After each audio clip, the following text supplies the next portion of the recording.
नमस्कार defence aspirant, स्वागत है त्रिशूल डिफेंस एकेडमी के यूट्यूब चैनल पे। ये वीडियो विशेष करके मेरे फौजी भाइयों के लिए जो एसीसी का एग्जामिनेशन दे रहे हैं एवं वो 12th या 12th पास स्टूडेंट्स जो प्रेस्टिजियस नेशनल डिफेंस एकेडमी का एग्जाम दे रहे हैं। एस्पिरेंट्स, हाल ही में एसीसी 132 का एग्जामिनेशन हुआ था।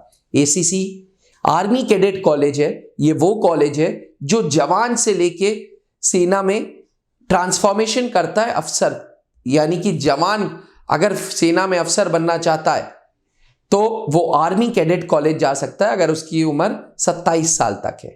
जिस प्रकार से नेशनल डिफेंस एकेडमी है जो सिविलियंस का ट्रांसफॉर्मेशन करती है कमीशन्ड ऑफिसर में, उसी प्रकार से आर्मी कैडेट कॉलेज है जो जवान का ट्रांसफॉर्मेशन करता है ऑफिसर पे, कमीशन्ड ऑफिसर पे। जैसे एनडीए में 3 साल की ट्रेनिंग होती है और चौथे साल Indian military academy, air force academy और नेवल एकेडमी जाना होता है, वैसे ही एसीसी में 3 साल की ट्रेनिंग एसीसी में होती है और चौथे साल इंडियन मिलिट्री एकेडमी में जाना होता है। जैसे एनडीए में जवाहरलाल नेहरू की यूनिवर्सिटी की डिग्री मिलती है, वैसे ही एसीसी में भी प्रेस्टिजियस जवाहरलाल नेहरू यूनिवर्सिटी की डिग्री मिलती है।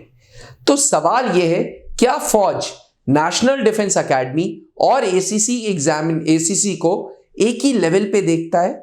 डिफेंस एस्पिरेंट्स, ये सवाल जहन में ऐसे गूंजा, कल एसीसी 132 का एग्जामिनेशन था 6 जनवरी को, और एसीसी के एग्जामिनेशन में मैथ्स का सेक्शन काफी टफ आया था। जैसे एनडीए के जैसे नेशनल डिफेंस एकेडमी में भी मैथ्स का सेक्शन बहुत टफ होता है, उसी प्रकार से एसीसी में भी मैथ्स का सेक्शन बहुत टफ देखा गया।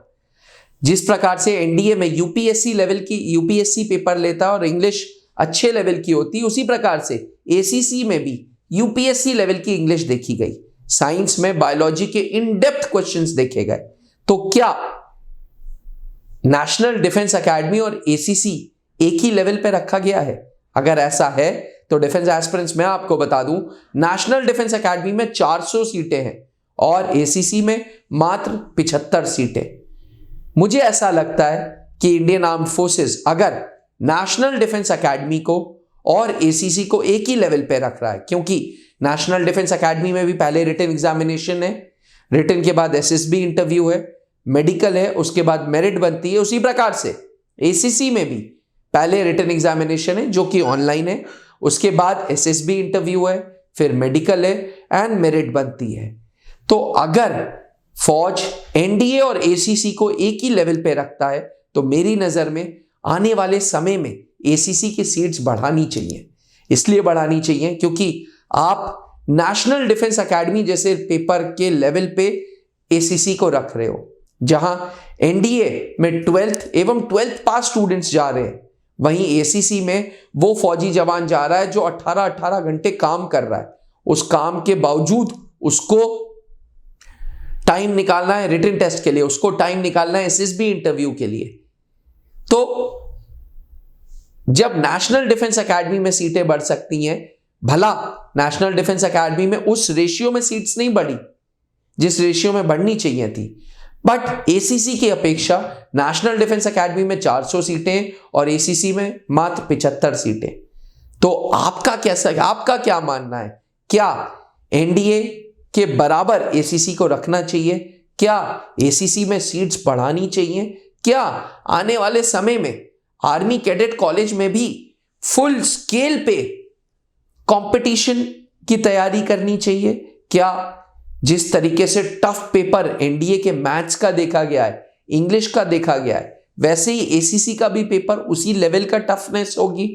क्या प्रेस्टिजियस नेशनल डिफेंस एकेडमी और आर्मी कैडेट कॉलेज दोनों एक ही लेवल के इम्तिहान है?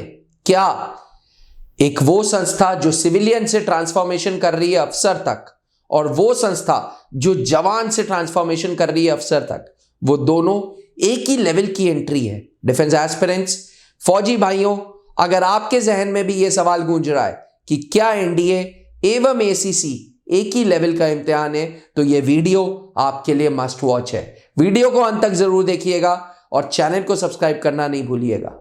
अब डिफेंस एग्जाम क्रैक करना हुआ और भी आसान, त्रिशूल डिफेंस एकेडमी लेकर आए हैं बिल्कुल ही एडवांस लर्निंग ऐप। तो आज ही ज्वाइन करें और स्टार्ट करें अपनी ऑनलाइन क्लासेस।